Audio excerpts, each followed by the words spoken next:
to be very honest. You ain't seen the type of shit that I have. When you man have your daughters, you'll see how important I am. Jungle winner, all black, fitted, hat low, incognito, living. Lotus. Little Simz' open letter to herself. Little Simz was born and raised in Islington, London. Her childhood was influenced by her Nigerian heritage and the vibrant community which she grew up in. She first started out as an actor. She landed the role of Vicky in the BBC children's series Spirit Warriors, originally broadcast in 2010, and appeared as Malika in the E4 show Youngers from 2013 to 2014.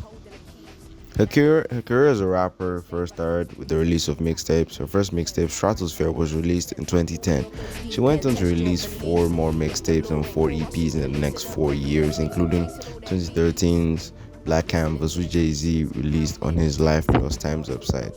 She released her debut album, A Curious Tale of Trials Plus Persons, to critical acclaim in 2015.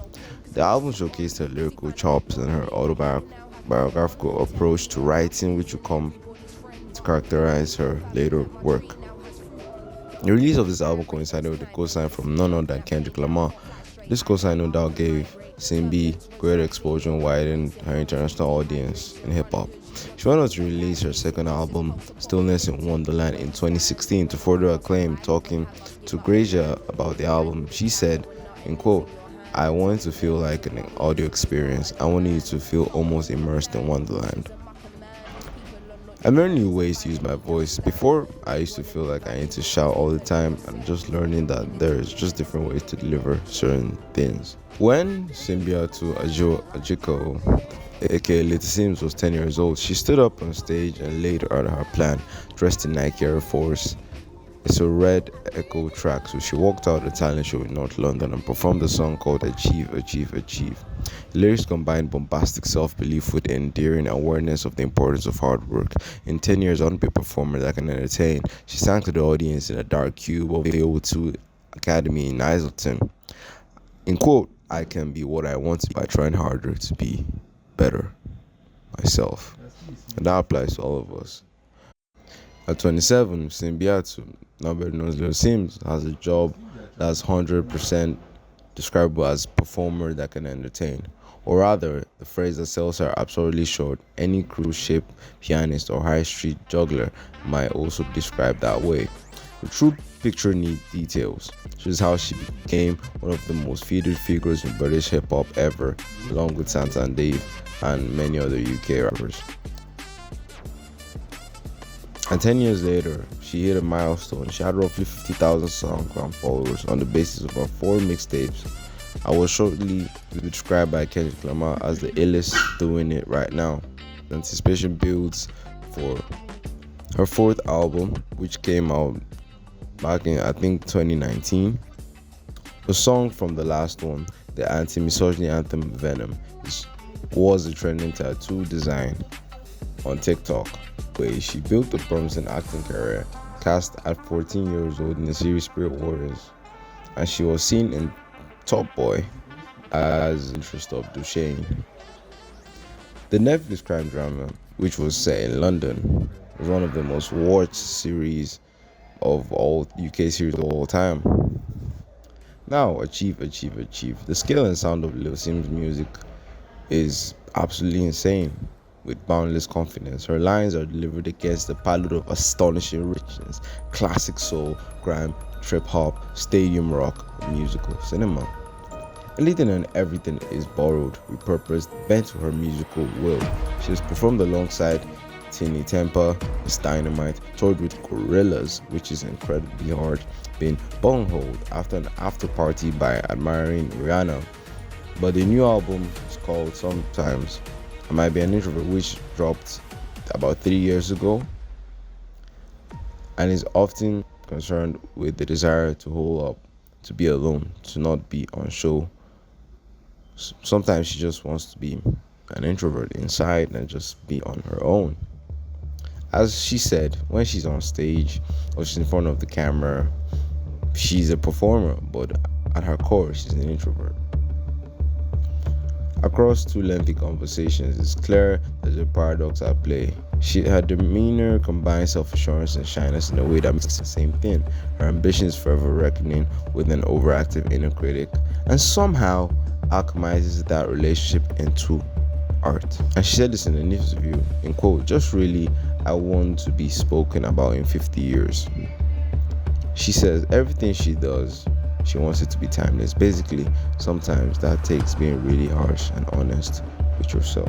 She went on tour that year, about 2021, starting at the O2 Institute in Birmingham and taking in such venues like Albert Hall in London, Bataclan in Paris, and riding the crest of anticipation for her singles Introvert Woman, Rolling Stone, and I Love You. I Love You, I Hate You. Each already described as career defining. She takes delight in the heterogeneity of her fan base. I look into the crowd as there are kids no older than 18 moshing, going crazy, and all the way up to the couple that are definitely in the 60s or 70s having it up and having fun. It's very, very crazy according to Simz. But let's focus on the music. The album Lotus. Simz' sixth studio album will be dropping on the 6th of June 2025 through the independent label Forever Living Originals and AWOL.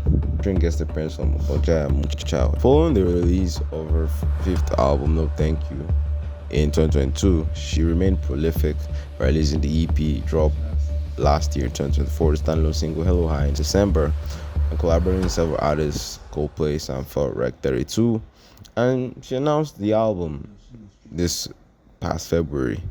The album is set to reflect her evolving artistry and showcase life's intricate phases. The lotus as a metaphor symbolizes transformation or evolution, which serves as a recurring theme throughout the album, as well as its overarching narrative. In an interview with Jack Saunders of BBC Radio, she explained her fascination with lotuses as they are one of the only plants that bloom in muddy waters, like the analogy that Tupac used as a flower or rose growing in concrete. She realized that this could be a metaphor for anything to become something extraordinary. No matter the conditions we grew up from or where we're coming from, we can be anything. Talking about the music specifically, she once again wrote from an introspective place and experimented with the new sounds, pushing her pen, pushing the boundaries of her sound, and pushing the boundaries of her production. She announced the album's release originally scheduled for 9th of May, postponed to 6th of June due to conflict with shooting the short film for the album. And the album is said to be very introspective, boundary-pushing production, boundary-pushing narratives, pushing her pen and what she can do lyrically to new heights she has never seen before. And she's not set to chase hit records, but there may be a few hit records on this album as well. Who knows?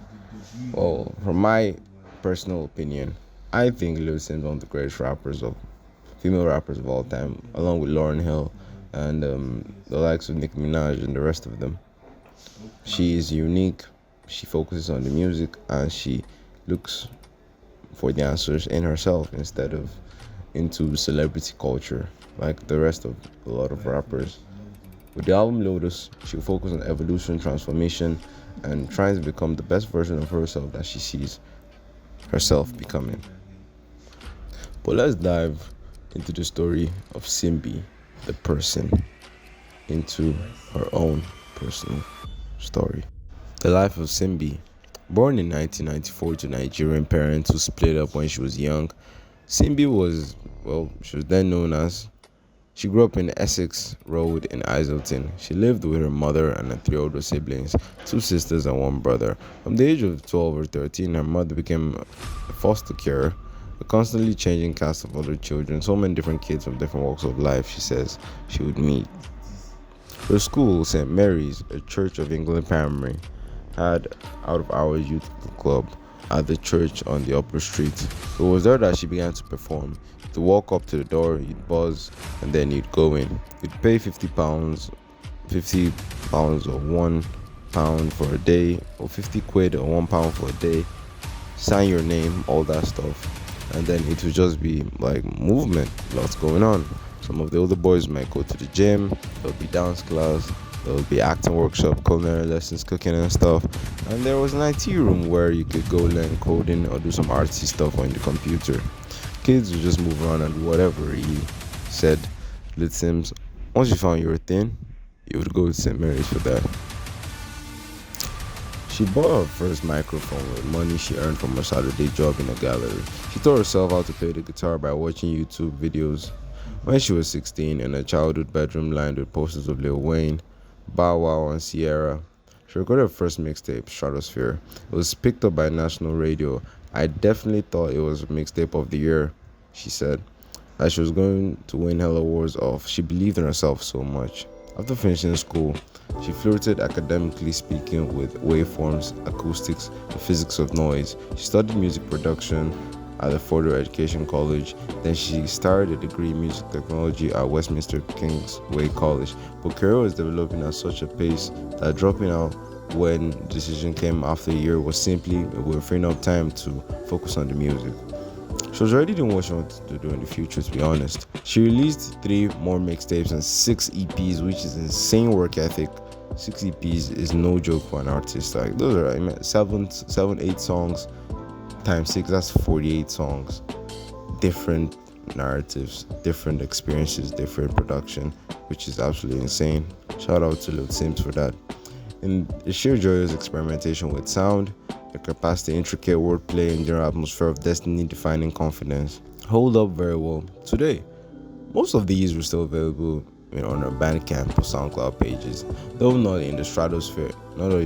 Stratosphere and Stratosphere 2, the mixtapes are only remaining traces which links to the zip files long since broken. Her completist fans constantly write plaintive posts here and there, wondering where they may be found.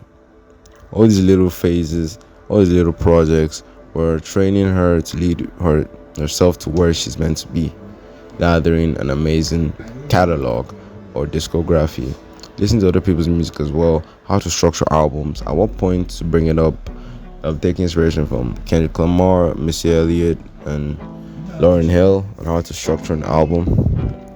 Simz released her first album, A Curious Tale of Trials Plus Person, in 2015 through Age 101, the label she set up that year. Technically, she's phenomenal.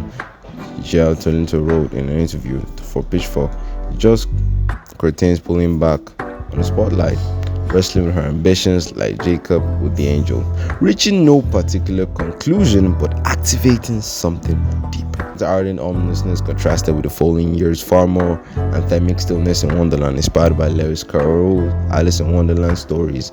In total, true artistic style accompanied by its own art exhibition, music festival, and comic book.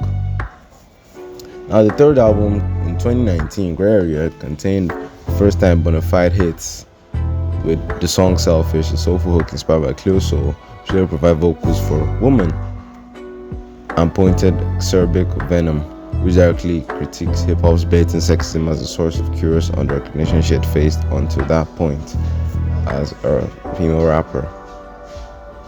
In the spring of 2020, she was renting an apartment in West Hollywood, California, where she would begin working on her album. Sometimes I may be an introvert. She worked on new projects from home. She was more of in an introverted space at the time, and she was not really talking to anyone. She didn't talk to anyone. She was by herself working on the album with her producer or mixing engineer, just silently writing to herself and trying to find her next move or her next phase, which will be clear on the album through the lyricism, the type of production used, the stillness in the production, and everything you'd see throughout the album.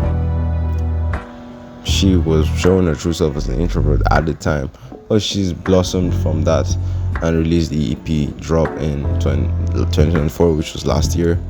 And now Lotus is the upcoming album, Evolution, Transformation, becoming the best version of yourself, as Simz is becoming the best version of herself through the album Lotus. Well, my expectations, I expect a beautiful album, maybe not many hit records, but records that could be life-changing, inspiring to that little 10-year-old, 9-year-old who is depressed, who is sad, who doesn't have a path in life, and could give them maybe hope to become musician, an actor, whatever they want, a scientist, whatever they want to become one day. Give them hope and the drive to get there. But let's wrap this up with a conclusion and what I think the album will be about, or what the album is about.